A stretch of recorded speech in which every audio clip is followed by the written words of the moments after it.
মনিরামপুর উপজেলা বিএনপির সাবেক সভাপতি আলহাজ মোহাম্মদ মুসা হঠাৎ করে অসুস্থ হয়ে পড়লে তাকে এই মুহূর্তে আমরা লক্ষ্য করছি যে যশোর কুইন্স হাসপাতালে আনা হয়েছে এবং তার সাথে রয়েছেন মনিরামপুর উপজেলা বিএনপির সাধারণ সম্পাদক আসাদুজ্জামান মিন্টু সহ বিএনপির বিভিন্ন পর্যায়ের নেতৃবৃন্দ কিন্তু তার সাথে এসেছেন।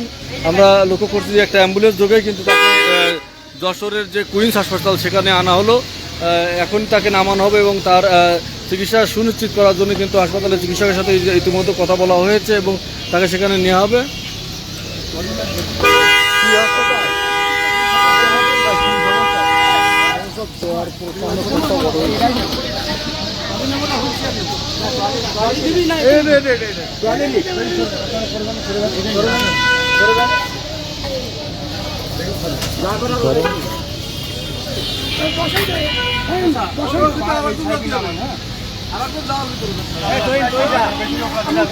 বেশি লোক লাগবে না, দাঁড়ান আমি দেখছি।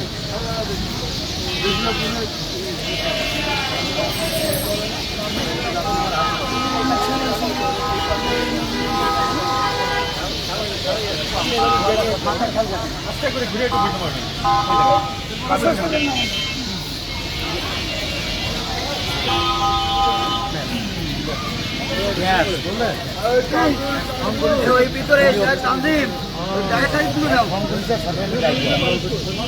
জ্বরও আছে, বমি হওয়ার পরে এখন স্বাভাবিক।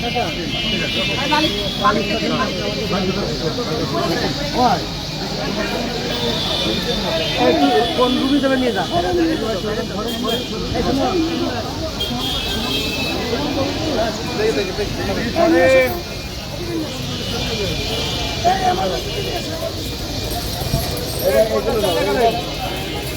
ইমার্জেন্সি